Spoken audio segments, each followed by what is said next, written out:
चलिए देखते हैं हम लोग आज इलेक्ट्रोस्टैटिक्स का नेक्स्ट पार्ट। पिछले क्लास में हम लोगों ने पढ़ लिया था। ध्यान दीजिए, पिछले क्लास में हम लोगों ने क्या पढ़ा था आपको पता होगा। ठीक है, देखिए हम लोग का ये जो सीरीज चल रहा था किसका चल रहा था, तो इलेक्ट्रोस्टैटिक्स का।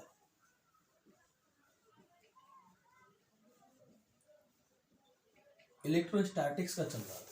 पिछले दिन हम लोगों ने एक वीडियो पढ़ा है, उस वीडियो में हम लोगों ने देखा था, क्या क्या देखा था मैं यहाँ पे आपको पहले बता दे रहा हूँ कि चार्ज के बारे में पढ़ लिया है।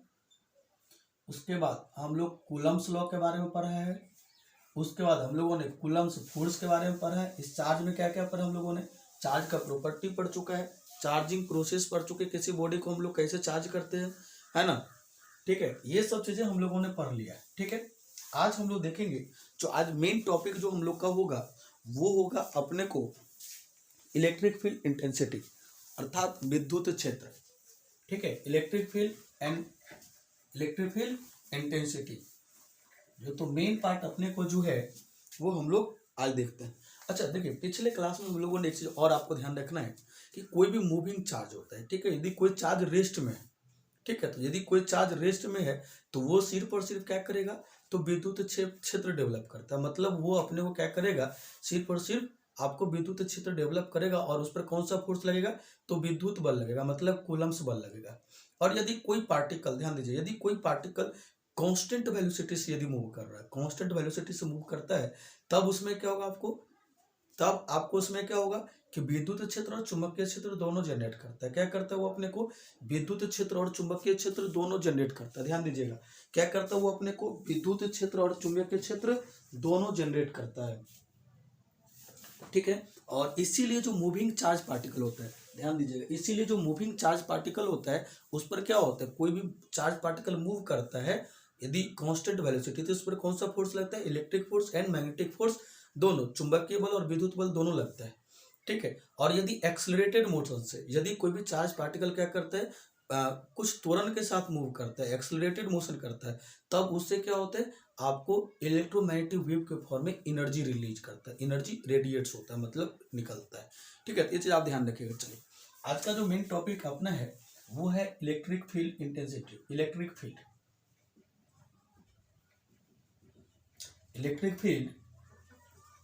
एंड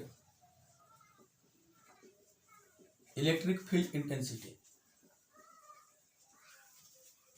इलेक्ट्रिक फील्ड इंटेंसिटी, ध्यान दीजिए, आप हिंदी में कहते हैं विद्युत क्षेत्र एवं विद्युत तीव्रता। विद्युत क्षेत्र एवं विद्युत तीव्रता। तो सबसे पहले हम लोग विद्युत क्षेत्र का बात करते हैं, इलेक्ट्रिक फील्ड का बात करते हैं। हम लोग किसका बात करते हैं, तो विद्युत क्षेत्र का बात करते हैं, मतलब इलेक्ट्रिक फील्ड का बात करते हैं। तो ध्यान दीजिएगा, इलेक्ट्रिक फील्ड क्या होता है, सिंपली ध्यान दीजिए, इलेक्ट्रिक फील्ड क्या होता है कि यदि कोई भी चार्ज पार्टिकल है, जैसे मान लीजिए कि यहाँ पर कोई चार्ज पार्टिकल है कैपिटल Q, और यहाँ पर क्या होता है कि सपोज करिए कि दूसरा चार्ज पार्टिकल को यहाँ पर लेकर के आया, मान लेते हैं Q0, कोई दूसरा चार्ज पार्टिकल को हम लोगों ने क्या किया, यहाँ पर लेकर के आया, तो इसके वजह से क्या कर रहा है कि यहाँ पर या तो इस चार्ज पार्टिकल क्या कर रहा है, अट्रैक्ट कर ले रहा है या फिर रेपल कर दे रहा। तो इसको क्या किया कि ये चार्ज पार्टिकल, मतलब ये जो आपको दिख रहा है चार्ज, जिसके वजह से हम लोग चेक कर रहे हैं, इसको हम लोग कहते हैं सोर्स चार्ज, मतलब स्रोत चार्ज करते हैं, और इसको हम लोग कहते हैं टेस्ट चार्ज, परीक्षण आवेश। ध्यान दीजिएगा, परीक्षण आवेश सामान्यतः जनरली हम लोग धनात्मक लेते हैं, मतलब पॉजिटिव लेते हैं, और यूनिट पॉजिटिव होता है, मतलब 1 होता है। उसका कितना मान के चलते हैं हम लोग, यूनिट मैग्नीट्यूड कितना होता है, तो 1 होता है। ध्यान रखिएगा, ये है आपके पास टेस्ट चार्ज और ये है सोर्स चार्ज, मतलब ये है स्रोत आवेश और ये है आपके पास परीक्षण आवेश। तो ध्यान दीजिए, इसके चारों ओर का वो रीजन जहां पर आप कोई दूसरे चार्ज को रखते हो, तो उस पर क्या करता है, जो सोर्स चार्ज वो इफेक्ट करता है, मतलब अट्रैक्ट करता है या फिर रिपल करता है, तब उस सारे क्षेत्र को, इस सारे रीजन को हम लोग क्या बोलते हैं, तब विद्युत क्षेत्र कहते हैं। इसको क्या कहते हैं हम लोग, विद्युत क्षेत्र कहते हैं। ध्यान दीजिएगा, इसको क्या कहते हैं हम लोग, विद्युत क्षेत्र कहते हैं। और ये जो रीजन होता है ये क्या होता है, तो इमेजिनरी रीजन होता है। ये क्या होता है, इमेजिनरी रीजन होता है, मतलब काल्पनिक क्षेत्र होता है, काल्पनिक क्षेत्र होता है। ध्यान दीजिएगा। अच्छा, अब विद्युत तीव्रता क्या होता है, इसके अंदर में किसी पॉइंट पर, ध्यान दीजिए, इस क्षेत्र के अंदर में किसी पॉइंट पर विद्युत क्षेत्र है कितना, उसका कितना विद्युत क्षेत्र, ठीक है। तो उस विद्युत क्षेत्र कितना इलेक्ट्रिक फील्ड मतलब इलेक्ट्रिक फील्ड हाई कितना विद्युत क्षेत्र के अंदर में, इलेक्ट्रिक फील्ड के अंदर में विद्युत क्षेत्र कितना है, तो उसको हम लोग क्या कहते हैं, विद्युत तीव्रता कहते हैं। और ध्यान दीजिए जो विद्युत तीव्रता होता है, ध्यान दीजिए इसको हम लोग कैपिटल ई से लिखते हैं। और ये जो डिफाइंड है सिंपली ध्यान से सुनिएगा, जो ई को हम लोग लिखते हैं एफ बाई क्यू नोट। और ध्यान दीजिए यहाँ पर एफ बाई क्यू नोट, ये एफ क्या होता है, ये विद्युत बल है, ये कूलम्ब्स बल है, और ये अपने को यही वो परीक्षण आवेश है, यही वाला परीक्षण आवेश है। तो अपने पास विद्युत तीव्रता के एक नया फॉर्मूला मिला, E equal to F by Q naught मिला। मतलब हम लोग इस तरीका से इसको निकाल सकते हैं। और देखिए यदि हम लोग इसको सोल्व करें, ध्यान दीजिए, और इसको यदि हम लोग सोल्व करें, आपको ये फॉर्मूला कई बार बिहार बोर्ड में पूछ लिया, ई क्या है तो विद्युत तीव्रता है, एफ क्या है तो विद्युत बल है, क्यू नोट क्या है तो आवेश चार्ज है, ये क्या है एक आवेश है, ये क्या है बिंदु आवेश है। तो विद्युत तीव्रता का अपने को ये फॉर्मूला मिला। अब यहाँ से बोल सकते हैं कि it is the ratio of electric force and electric charge. Simply हम लोग ये भी बोल सकते हैं कि इसका विद्युत तीव्रता का। अब ध्यान दीजिए, देखिए विद्युत तीव्रता क्या होता है तो सदिश राशि है, वेक्टर क्वांटिटी है। ये क्या होता है तो वेक्टर होता है। यदि हम लोग इसका मात्रक का बात करें, मतलब हम लोग इसका मात्रक का बात करें, मतलब यूनिट का बात करें, तो ध्यान से देखिएगा यूनिट क्या मिलेगा अपने को, एफ का क्या होता है न्यूटन बाई, ये आवेश है तो आवेश का मात्रक क्या होता है कूलम, तो न्यूटन बाई कूलम। तो मात्रक क्या मिला अपने को न्यूटन बाई कूलम, या एन सी इनवर्स, क्या मिला अपने को एन सी इनवर्स। ये कौन सा यूनिट का बात करें हम लोग, एस आई यूनिट का बात कर रहे हैं। यदि हम लोग इसका बीमा का बात करें, डायमेंशन का बात करें, डायमेंशन का बात करें, तो ध्यान दीजिएगा, देखिए न्यूटन का आपको पता होता है कि न्यूटन का क्या होता है, नहीं तो चलिए हम लोग यहाँ निकाल लेते हैं कि आप जानते हैं कि ये किसका होता है तो बल का होता है, और बल बराबर क्या होता है एम इंटू ए होता है, और एम को हम लोग क्या लिखते हैं केजी लिखते हैं, ए को क्या लिखते हैं मीटर पर सेकेंड स्क्वायर लिखते हैं। अब देखिए यदि बीमा इसको लिखिए, ये यूनिट मिला और इसी को हम लोग न्यूटन कहते हैं।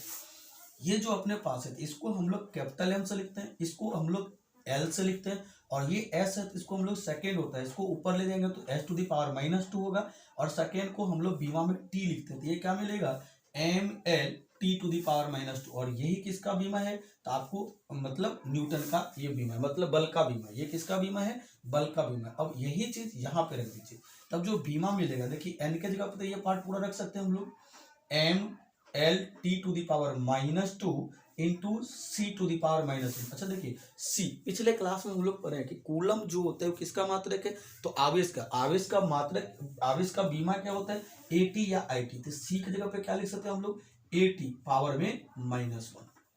अब देखिए यदि इसको सोल्व करें तो ये क्या मिलेगा m1 l1, नहीं कुछ है पावर में तो 1 लगाते हैं हम लोग, ठीक है, टी टू दी पावर -2 और टी टू दी पावर -1, तो टी टू दी पावर -3 और ए इनवर्स। तो देखिए आपको इसका जो बीमा मिल गया ये मिल गया, आप ए की जगह पे आई भी लिख सकते हैं। तो इसका अपने को किसका विद्युत तीव्रता का मात्रक और बीमा मिल गया। चलिए अब ध्यान दीजिए अपने को एक बात और ध्यान दीजिए, देखिए विद्युत तीव्रता का हम लोग बात करते हैं तो सबसे पहले आपको ध्यान होना चाहिए कि विद्युत तीव्रता का फॉर्मूला बिंदु आवेश के कारण क्या होता है, पॉइंट चार्ज के कारण विद्युत तीव्रता का फॉर्मूला पॉइंट चार्ज मतलब बिंदु आवेश, बिंदु आवेश के कारण। ध्यान दीजिए, देखिए मान लेते कि यहाँ पे कोई चार्ज Q है और यहाँ से अपने को R दूरी पे जाकर के पूछ रहा है कि विद्युत तीव्रता कितना होगा, तो आपको ध्यान रखना है कि जो फॉर्मूला मिलेगा आपको E इक्वल टू, अभी पढ़े थे हम लोग F बाई क्यू नोट, और यहीं से अपने को सोल्व करके मिला लिखोगे तो ये मिल जाएगा आपको, कितना मिलेगा तो K, ये वाला Q आपको यहाँ पे लिखना है, और यहाँ से लेकर के यहाँ तक का जो डिस्टेंस है R तो R स्क्वायर। देखिए विद्युत तीव्रता का अपने को फॉर्मूला क्या मिला तो KQ बाई R स्क्वायर। तो ध्यान रखिएगा विद्युत तीव्रता का बिंदु आवेश के कारण जो विद्युत तीव्रता है उसके वजह से क्या मिला अपने को फॉर्मूला, तो ध्यान रखिएगा कितना मिला अपने को फॉर्मूला उसके वजह से तो KQ बाई R स्क्वायर। क्या मिला अपने को तो KQ बाई R स्क्वायर, क्या मिल गया KQ बाई R स्क्वायर। देखिए जो विद्युत तीव्रता है तो विद्युत तीव्रता अपने पास क्या है तो जो विद्युत तीव्रता E है वो क्या होता है एक सदिश राशि होता है, मतलब वेक्टर क्वांटिटी होता है। मात्रा क्या होता है न्यूटन बाई कूलम, मतलब NC इनवर्स होता है। बीमा अभी हम लोगों ने निकाल लिया। अच्छा पॉइंट चार्ज के कारण क्या होता है विद्युत तीव्रता का फॉर्मूला, तो ये चीजें हम लोगों ने देख लिया। चलिए इतना चीज होने के बाद अब हम लोग ध्यान देते हैं कि आगे क्या है। चलिए तो आपको विद्युत तीव्रता के बारे में समझ में आ गया होगा कि विद्युत तीव्रता क्या होता है तो कैपिटल E इक्वल टू विद्युत बल बाय आवेश। कई बार आपको यही फॉर्मूला पूछा है और कई बार आपको ये वाला पूछा है। एक बात और ध्यान दीजिए, यहाँ पर जो KQ/R², तो यहाँ से हम लोग ये कह सकते हैं जो इलेक्ट्रिक फील्ड है वो इनवर्सली प्रोपोर्शनल ऑफ R² है, मतलब व्युत्क्रम है R² का। तो कई बार आपको ये भी पॉइंट पूछ लेते हैं। चलिए, तो बिंदु आवेश के कारण हो गया। अब देखिए विद्युत तीव्रता के कुछ रिजल्ट आपको याद रखना जो कई बार आपको पूछ लेते हैं। जैसे मान लीजिए कि आपको पूछ रहे हैं कि विद्युत तीव्रता, देखिए पॉइंट की वजह से कर लिया, पहला पार्ट हम लोगों ने बिंदु आवेश के कारण कर लिया। दूसरा, कभी कभी आपको पूछ लेता है कि रिंग के बजाय रिंग के केंद्र पर कितना होता है। रिंग के अंदर मतलब रिंग के केंद्र पर बात करते हैं। रिंग के केंद्र पर किसका, तो विद्युत तीव्रता का वैल्यू पूछ रहे हैं। जैसे मान लीजिए कि ये अपने पास एक रिंग है, ठीक है, और इसके ऊपर में जो चार्ज है, ये पूरा जो चार्ज डिस्ट्रीब्यूटेड है, ये प्लस क्यू प्लस मतलब प्लस क्यू टोटल चार्ज के डिस्ट्रीब्यूटेड है। मान लेते हैं कि ये इसका रेडियस r है और यहाँ पे आपको पूछ रहे हैं कि विद्युत तीव्रता इलेक्ट्रिक फील्ड इंटेंसिटी बताइए कितना होगा। तो सिंपल सा बात है कि इलेक्ट्रिक फील्ड इंटेंसिटी क्या होता है, वेक्टर क्वांटिटी होता है। और एक चीज और ध्यान दीजिए आप कि इलेक्ट्रिक फील्ड इंटेंसिटी क्या होता है कि आपको पॉजिटिव चार्ज के कारण, ध्यान रखिएगा, जो ई होता है इलेक्ट्रिक फील्ड इंटेंसिटी, तो ए पार्ट में ध्यान दीजिएगा कि यदि पॉजिटिव चार्ज है मतलब धनात्मक चार्ज है तो दूर जाता हुआ, इससे दूर जाता हुआ क्या मिलेगा, दूर जाता हुआ दिशा की बात करें, किसका दिशा की बात करें, इलेक्ट्रिक फील्ड का दिशा की बात करें। बी, यदि नेगेटिव चार्ज है तो इसके तरफ आता हुआ। जैसे सपोज करिए कि मान लेते हैं कि अपने पास कि यहाँ पर कोई अपने पास मान लेते हैं कि पॉजिटिव चार्ज, और यहाँ पर यदि अपने से पूछता विद्युत तीव्रता का दिशा क्या होगा, तो इसी लाइन पर होगा लेकिन इससे दूर जाता होगा। और सपोज करिए कि यहाँ पर अपने पास है विद्युत मतलब माइनस क्यू है, और यहाँ पर आपसे पूछा जा रहा है कि विद्युत तीव्रता बताइए दिशा किधर होगा, तो इसका इधर की तरफ होगा। ध्यान से देखिएगा, इस चीज को आप थोड़ा याद रखिएगा कि प्लस चार्ज के कारण क्या होता है, दूर जाता हुआ है, और माइनस चार्ज के कारण क्या होता है, इसके तरफ आता हुआ है। अब ध्यान से देखिए, यहाँ पर जो विद्युत तीव्रता मिलता है अंदर में केंद्र पर कितना मिलेगा, तो 0 मिलेगा। क्यों मिलेगा 0, क्योंकि यहाँ से जो छोटा सा एलिमेंट होगा उसके वजह से दूर जाता हुआ विद्युत तीव्रता, और इसके उल्टा साइड जो होगा उसके तरफ से ऊपर जाता हुआ, और सेम मिलेगा। तो ये और ये कैंसिल आउट हो जाएगा, ये छोटा है तो ये भी DE मिलेगा, यहाँ भी DE मिलेगा, कैंसिल आउट हो जाएगा। इसी तरह से हर एक दूसरे के विपरीत साइड का जो एलिमेंट होंगे वो एक दूसरे को क्या करेंगे, कैंसिल आउट कर देंगे, और यहाँ पर नेट इलेक्ट्रिक फील्ड कितना मिलेगा, तो 0 मिलेगा। तो रिंग के केंद्र पर कितना मिलता है, तो ध्यान दीजिएगा 0 मिलता है। रिंग के केंद्र पर कितना मिलता है, तो 0 मिलता है, ध्यान दीजिए, ठीक है। आपसे कई बार पूछ लेता है कि रिंग के केंद्र पर विद्युत तीव्रता का फॉर्मूला बताइए, तो रिंग के केंद्र पर कितना होता है, 0 होता है। अब देखिए रिंग के अक्ष पर पूछा जाता है। नंबर 3, रिंग के अक्ष पर मतलब एक्सिस ऑफ रिंग। तो जैसे मान लेते हैं कि ये अपने पास एक रिंग है और इसका रेडियस जो अपने पास है, ये जो रेडियस है वो r है, और यहाँ से आपको स्मॉल r दूरी पे जा करके या x दूरी पे जा करके आपको यहाँ पे पूछ रहा है कि बताइए विद्युत तीव्रता का फॉर्मूला क्या होगा। इसके ऊपर में चार्ज का जो डिस्ट्रीब्यूशन है वो q है। तो ध्यान रखिएगा, ये जो फॉर्मूला होता है KQ(x/r² प्लस x² के पावर में 3/2। ध्यान रखिएगा, ये क्या होता है अपने को, KQ(x/r² प्लस x² के पावर में 3/2। अब k का वैल्यू पीछे पढ़ाए हुए जानते हैं हम। q क्या है, इस रिंग के ऊपर में टोटल चार्ज, x क्या है, तो ये दिख रहा है आपको जहां पे निकालना है अपने को, r क्या है, तो रिंग का त्रिज्या है मतलब रेडियस। ध्यान रखिएगा, कई बार आपको पूछता है, ध्यान दीजिए कि कंडीशन क्या होता है, मिनिमम और मैक्सिमम इंटेंसिटी के लिए कंडीशन क्या होता है। कंडीशन फॉर, ध्यान दीजिएगा, कंडीशन फॉर मैक्सिमम ई मतलब विद्युत तीव्रता, मतलब विद्युत तीव्रता ई के लिए कंडीशन क्या है, तो मत या फिर आपको पूछा जा सकता है, या आपसे पूछा सकता है कि r एवं x में क्या संबंध हो जिससे ई मैक्सिमम हो, जिससे क्या हो, ई मैक्सिमम हो। तो ध्यान दीजिएगा, इसके लिए आपको याद रखना है कि जो अपने को जो r होता है वो प्लस माइनस x/√2 होता है। ध्यान दीजिएगा, इसी पर क्या होता है, ये मैक्सिमम होता है या फिर मिनिमम। देखिए मिनिमम का मतलब क्या है कि इलेक्ट्रिक फील्ड है, वेक्टर क्वांटिटी तो डायरेक्शन अपोजिट होगा, बाकी मैग्नीट्यूड दोनों जगह सेम ही मिलेगा आपको। तो ध्यान दीजिए, तो ये आपको ध्यान रखना है कि ई जो होगा मैक्सिमम कहाँ पर होगा, तो उल्टा लिख दिया मैंने, x = r/√2, x = R by root two पर, plus minus R by root two पर, ध्यान रखिएगा। तो कितना पर होता है, तो आर बाई रूट टू पर, ये बात ध्यान रखिएगा। ये रिंग का हो गया, और केंद्र पर कितना होता है, तो 0 होता है, ये बात ध्यान रखिएगा। चलिए, ये रिंग की वजह से हो गया। अब हम लोग बात करते हैं स्फीयर। हम लोग बात करते हैं किसका बात करते हैं, तो स्फीयर की वजह से। चलिए ध्यान दीजिए, हम लोग क्या बात करते हैं, स्फीयर मतलब गोला के कारण। ये नंबर 4 है शायद, आप देख लीजिएगा, ये गोला के कारण, स्फीयर के कारण। तो स्फीयर के कारण ध्यान दीजिए, देखिए स्फीयर में अपने पास दो तरह का स्फीयर होता है। एक होता है खोखला गोला, खोखला गोला, होलो स्फीयर। ध्यान दीजिए, तो होलो स्फीयर है, जैसे मान लेते हैं कि अपने पास ये एक स्फीयर है, इसका रेडियस कितना है, तो आर है, और इसके ऊपर में जो चार्ज का डिस्ट्रीब्यूशन है, जो चार्ज का डिस्ट्रीब्यूशन है, तो ये जो भी चार्ज का डिस्ट्रीब्यूशन है मान लेते हैं क्यू। अब देखिए यहाँ पर क्या हो सकता है कि अब यहाँ पर 3 पॉइंट हो सकता है कि इसके अंदर किसी पॉइंट पे पूछ ले, नाम दे देते हैं ए, हो सकता है इसके ऊपर पूछ ले बी, और कहीं बाहर के पॉइंट पे आपसे पूछा जा सकता है, तो ए बी और सी। ठीक है, ध्यान दीजिए, आपको कहीं पर भी पूछा जाए, हो सकता है कि इसके अंदर पूछ ले, इसके ऊपर पूछे, इसके बाहर पूछे।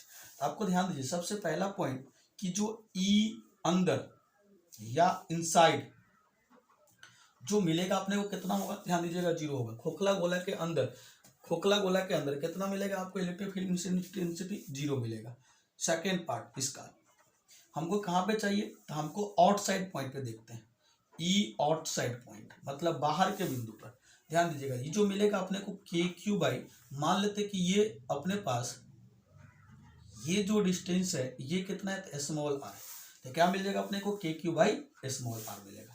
और देखिए ध्यान से, यदि हम लोग तीसरी बात करें, हम लोग सरफेस पर, ई सरफेस, तो ई सरफेस पे कितना मिलेगा, के क्यू बाई, देखिए ये ई सरफेस पर मतलब ये वाला पॉइंट यहाँ हो जाएगा, इसका मतलब इसके त्रिज्या मतलब रेडियस के बराबर हो जाएगा, तो इस आर के जगह पे हम लोग कैपिटल आर लिख सकते हैं।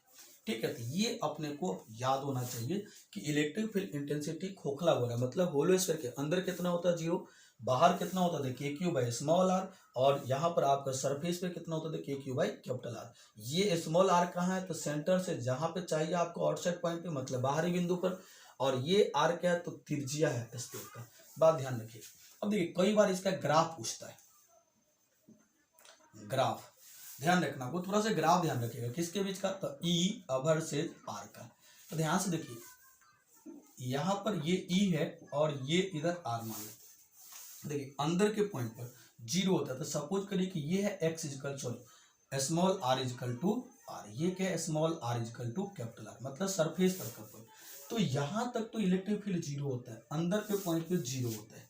ठीक है, उसके बाद आपको एकदम सरफेस के पॉइंट पे के क्यू बाई आर, तो सपोज करिए कि ये जो पॉइंट है ये है आपका के क्यू बाई आर, ये क्या, सॉरी के क्यू बाई आर स्क्वायर, ये आपको ध्यान रखना है। क्या मिलेगा, इलेक्ट्रिक फील्ड का बात कर रहे हैं तो K Q by R square मिलेगा, बात का ध्यान रखिएगा। हाँ, यहाँ ध्यान दीजिए, इनसाइड पॉइंट पे 0, आउट साइड पे पॉइंट पे के क्यू बाई आर स्क्वायर, और सरफेस पे के Q by capital R square, ध्यान रखिएगा। तो ये क्या मिलेगा अपने को, आर स्क्वायर। अब ध्यान दीजिए, देखिए तो यहाँ तक तो 0 मिलेगा, और सरफेस पे कितना मिलेगा, तो ये पॉइंट मिलेगा। और सरफेस के बाहर का बात करते हैं, सरफेस के बाहर का बात करते हैं, तो आपको दिख रहा होगा कि inversely proportional of R square है, और आपको inversely proportional of R square का जो ग्राफ दिखेगा तो वो कुछ ऐसा दिखेगा। आपको ध्यान रखना है कि जो ग्राफ दिखेगा आपको वो कुछ ऐसा दिखेगा, मतलब यहाँ पर क्या है, तो inversely proportional of R square, और यहाँ पर क्या है, तो 0 है, और इस पॉइंट पे कितना है, तो इतना है। ठीक है, तो ये आपको डायग्राम मिल गया। ठीक है, खोखला गोला के कारण। ठीक है, ये पूरा खोखला गोला हो गया। चलिए अब अगला बात करते हैं, हम लोग बी पार्ट करते हैं, भरा हुआ गोला के कारण। किसके कारण, तो सॉलिड स्फीयर,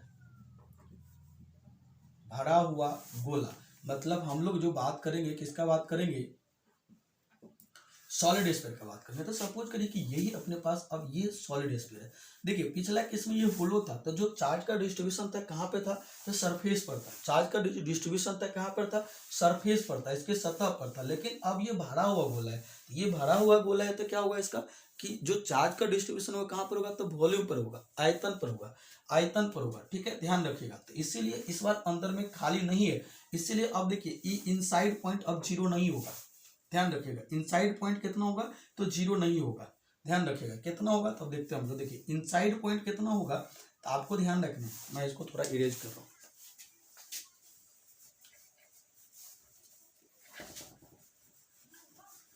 इनसाइड पॉइंट पे अब जीरो नहीं होगा, ध्यान रखिएगा। यदि हम लोग पहला बात करें, ध्यान देखिए, पहला बात करें ई इनसाइड, इनसाइड मतलब अंदर के बिंदु पर कितना मिलेगा आपको ध्यान रखना है, K into Q by R Q into small R. अंदर के पॉइंट पे कितना मिलेगा, तो K Q R by R Q मिलेगा। कितना मिलेगा अपने को, K Q R by R Q मिलेगा। और जो इसका सेकेंड पार्ट कहाँ पे अपने को पूछा जा रहा है, तो मान लेते हैं अपने को कि ई कितना पूछ रहा है अपने को, ई आउटसाइड, सॉरी ई सरफेस का बात कर रहे हैं हम लोग, ई सरफेस का बात करते हैं हम लोग। तो कितना मिल जाएगा अपने को, ध्यान दीजिएगा, ई सरफेस का बात करते हैं तो कितना मिल जाएगा, इस आर की जगह पे कैपिटल आर रख दीजिए, तो K Q capital R by R Q, देखिए ये से ये कैंसिल आउट हो गया, तो ये मिल जाएगा के क्यू बाई आर स्क्वायर। कितना मिला, के क्यू आर स्क्वायर, कहाँ पे, तो सरफेस पर। तीसरी बात कहाँ पर हम लोग देखते हैं, ई आउटसाइड पॉइंट मतलब बाहरी बिंदु पर, तो बाहरी बिंदु पर कितना होगा, तो के क्यू बाई, ध्यान दीजिएगा, स्मॉल आर स्क्वायर। जैसे ये वाले यहाँ पे पूछ रहा आपको बाहरी बिंदु पर, कितना मिलेगा, के क्यू बाई आर स्क्वायर। आपको ध्यान रखना है, देखिए चाहे गोला भरा हुआ हो, चाहे गोला खाली हो, खोखला गोला हो, चाहे भरा हुआ गोला हो, मतलब सॉलिड स्फीयर हो या फिर होलो स्फीयर हो, बाहर जो होता है ई आउटसाइड जो होता है दोनों के लिए सेम होता है। उसमें क्या होता है, खोखला गोला के अंदर जीरो होता है, लेकिन यहाँ पर ये इतना होता है। सरफेस पर आपको के क्यू बाई आर स्क्वायर होता है, जो वहां भी होता है। चलिए ध्यान दीजिएगा। अब यदि हम लोग बात करें ग्राफ का बात करते हैं, हम लोग किसका बात करते हैं, तो ध्यान दीजिए हम लोग ग्राफ का बात करते हैं। किसका बात करते हैं हम लोग, तो ग्राफ का बात करते हैं।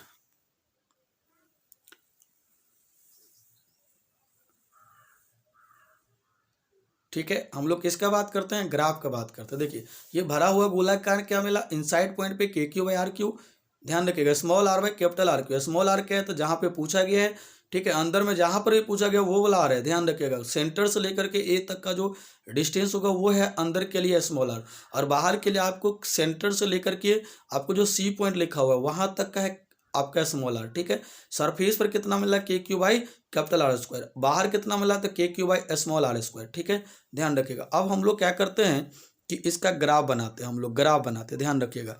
इसका हम लोग क्या करते हैं, ग्राफ बनाते हैं। तो ग्राफ के लिए अपने को ध्यान रखना है, देखिए इनसाइड पॉइंट पर आपको ये मिलेगा, आपको दिख रहा होगा कि समानुपाती आर है। बाहर सॉरी सरफेस पर तो आपको दिख रहा है कि ये कांस्टेंट है जो भी मिला अपने को, और बाहर के बिंदु पर क्या दिख रहा है अपने को, आप थोड़ा ध्यान से देखोगे तो बाहर के बिंदु पर अपने को जो मिल रहा है, ध्यान से देखोगे अपने को जो बाहर के बिंदु पर मिल रहा है, तो ये कितना है, बाहर के बिंदु पर E out equal to K Q by R square, और ये आपको दिख रहा होगा कितना है, तो inversely proportional of R square है, inversely proportional of R square है। ठीक है, तो ध्यान दीजिए ये कितना अपने को, तो inversely proportional of R square है। इस चीज को आपको ध्यान देना है। क्या है अपने को, देखिए ये क्या है अपने को, तो inversely proportional of R square, E out equal to K Q by R square, और वो क्या दिख रहा है अपने को, inversely proportional of R square.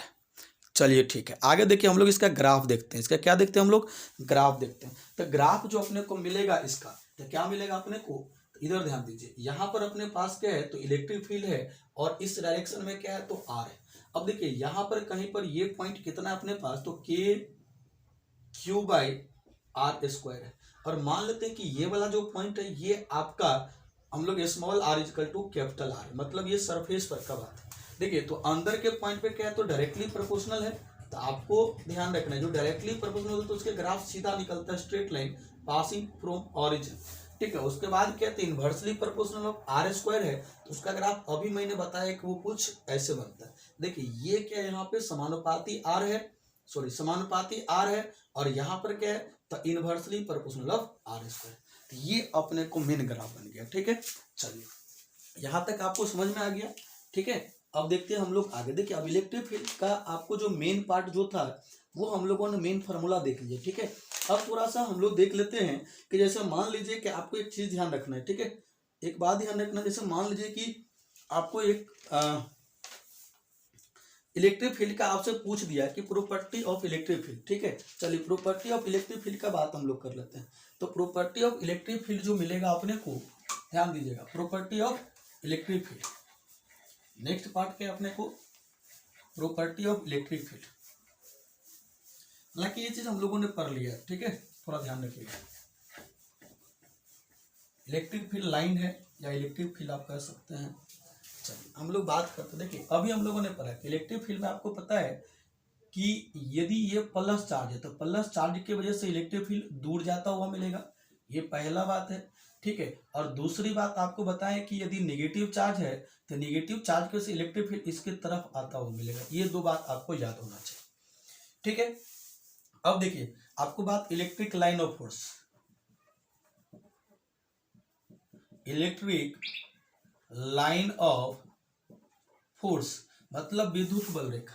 ध्यान रखिएगा विद्युत बल रेखा क्या होता है, कोई भी आवेश जिस रास्ता पर मूव करता है ना, जिस रास्ता पर मूव करता है ना, उसको क्या कहते हैं हम लोग, इलेक्ट्रिक लाइन ऑफ फोर्स कहते हैं, विद्युत बल रेखा कहते हैं, ठीक है। अब ध्यान दीजिए कि देखिए विद्युत बल रेखा का कौन बात करें, हम लोग प्रॉपर्टी का बात कर रहे हैं, हम लोग क्या बात करें, तो प्रॉपर्टी का बात करें। तो प्रॉपर्टी में क्या होता है आपको ध्यान रखना है, सबसे पहली प्रॉपर्टी होती है कि जो विद्युत बल रेखा होता है, मतलब विद्युत बल रेखा मतलब इलेक्ट्रिक लाइन ऑफ फोर्स होते हैं, वो एक दूसरे को कभी भी कट नहीं करता है, मतलब एक दूसरे को कभी भी नहीं काटता है, ठीक है, ये ध्यान रखिएगा। दूसरी बात आपको ध्यान रखना है कि लूप नहीं बनाता है, बंद लूप नहीं बनाता है, बंद लूप नहीं बनाता है, ठीक है, ये बात रखिएगा ध्यान। तीसरी बात आपको ध्यान रखना है कि ये क्या करता है अपने को कभी भी, ये क्या होता है, पहला क्या अपने पास एक दूसरे को कभी भी नहीं काटता है, मतलब बंद लूप नहीं बनाता, मतलब काटने का मतलब है कि यदि ये कोई एक रेखा हो गया तो दूसरा इसको काट करके नहीं निकल सकता, ऐसा संभव नहीं है। अच्छा, बंद लूप का मतलब ये है आपको कि इस तरह का बंद लूप ये कभी नहीं बनाएगा, समझ रहे बात, इस तरह का एक भी नहीं बना पाएगा, तो ध्यान रखिएगा अपने को। चलिए ये दो प्रॉपर्टी आपको इलेक्ट्रिक लाइन ऑफ फोर्स का याद रखना अपने को। चलिए ठीक है, तो यहाँ तक अपने को हो गया इलेक्ट्रिक लाइन ऑफ फोर्स के बारे में, थोड़ा सा हम लोगों ने जान लिया, ठीक है। बाकी हम लोग देखते हैं कि नेक्स्ट वीडियो में, ठीक है, बाकी हम लोग क्या देखेंगे, इसका नेक्स्ट वीडियो देखेंगे और उसमें हम आपको देखते हैं कि आपका जो बचा हुआ पार्ट है, जैसे बचा हुआ पार्ट है इलेक्ट्रिक पोटेंशियल है, ठीक है, इलेक्ट्रिक पोटेंशियल है एंड इलेक्ट्रिक डाइपोल है, और इलेक्ट्रिक डाइपोल का पूरी कहानी आपको अगले वीडियो में मिल सकता है, ठीक है। देखते हैं हम लोग अगले वीडियो में आप बात करते हैं। चलिए ठीक है, थैंक यू।